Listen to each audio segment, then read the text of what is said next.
The ability to spot reduce fat in a specific area of your body has been debated for years.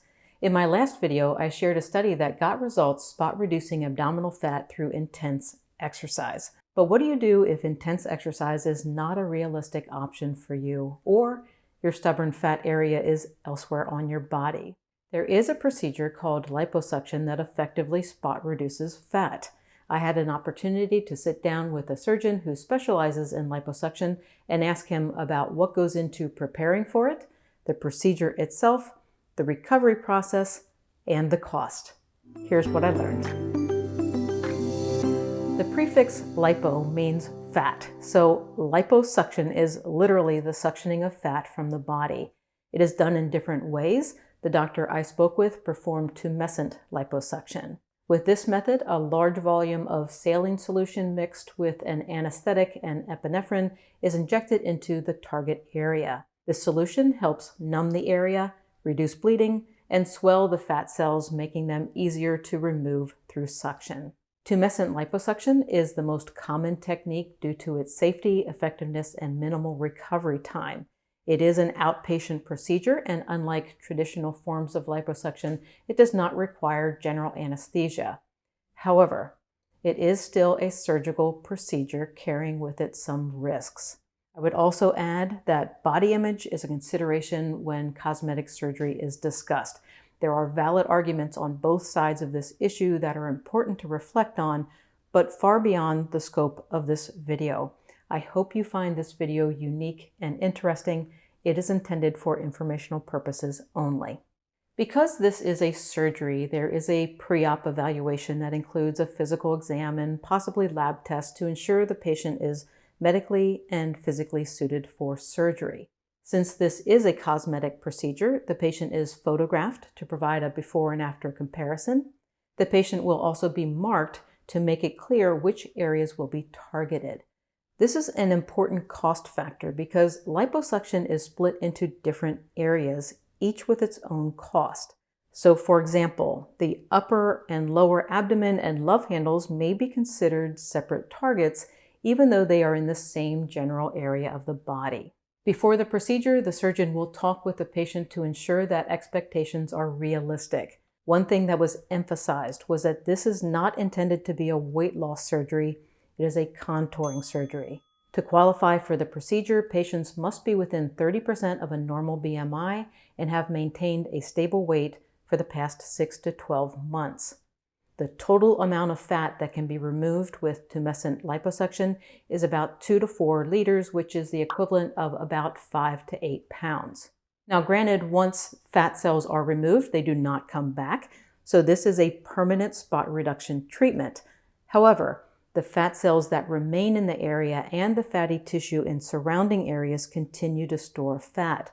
That is why it is so important to keep a steady weight after liposuction, because the added fat will go somewhere else on your body, which could lead to a disproportionate distribution of fat. Reaching and maintaining a healthy weight is challenging, especially in our modern food environment where we have access to food 24/7 and more than 60% of the choices are ultra-processed. To effectively improve your diet, you need to know how food affects you. That is why wearing a CGM is so valuable. When you are trying to get in shape, you want tools to personalize your health care. A CGM or continuous glucose monitor does just that. It is a small device that attaches to the back of your arm. Once in place, it provides insights into how your body responds to the foods you eat and the exercise you do. Levels makes it possible for people without diabetes to get CGMs, and the Levels app works for you around the clock, giving a real-time picture of changes in your blood sugar. With Levels, you have the option of wearing a CGM every day or periodically.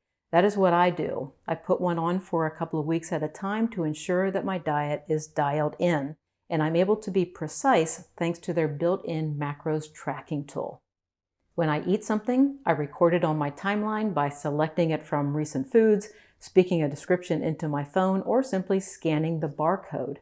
Within seconds, Levels breaks down the macros for me so I can clearly see how the foods I ate affect my blood sugar level. If you're interested in using a CGM, you can use my link, levels.link Dr. Becky to get an additional 2 free months of their annual membership.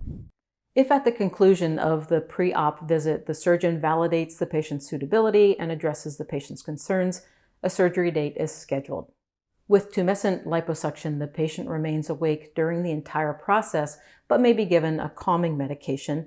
Antibiotics are also started to reduce the risk of developing an infection related to the surgery. The first step is to inject the numbing solution into the target area. The incisions required to administer the fluid are small enough to not require sutures, which helps with recovery. However, the procedure requires a lot of fluid. I was told that for the abdomen, for instance, it could be as much as 3 liters of fluid. After the surgery, that fluid must exit the body, which requires some post-surgery care that we'll discuss.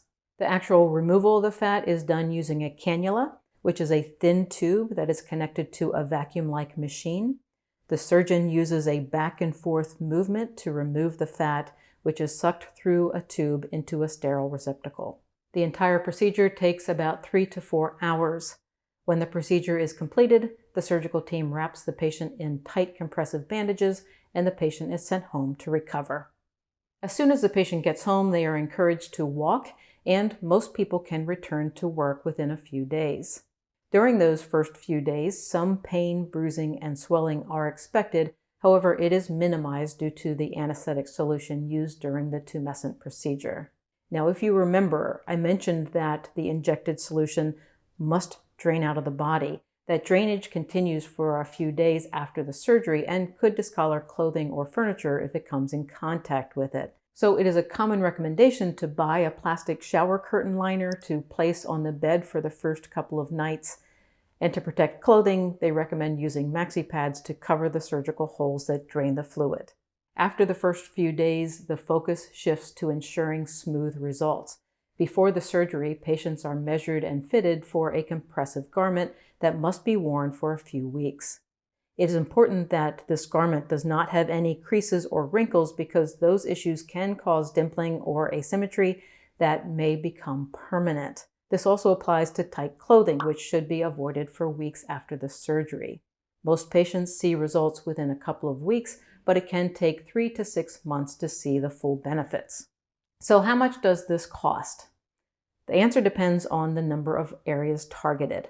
As I mentioned earlier, liposuction is split into different areas, each with its own price. The amount will vary depending on the provider, but it is approximately $1,700 per target area. There's also a surgical fee, which again will vary, but may add about $2,500 to the total cost. And this is an elective surgery, so there is no insurance coverage. As I said, I hope you found this video unique and interesting. Liposuction is, by definition, the removal of fat from specific areas of the body. This video is part 2 of my 2-part series on spot reduction. If you'd like to see the first video, which shows what it takes to spot reduce using exercise, I will link to that video here on the screen and below in the video description area. I'll also leave a link to levels if you are interested in monitoring your blood sugar with a CGM. Thank you for watching. Have a great rest of your day.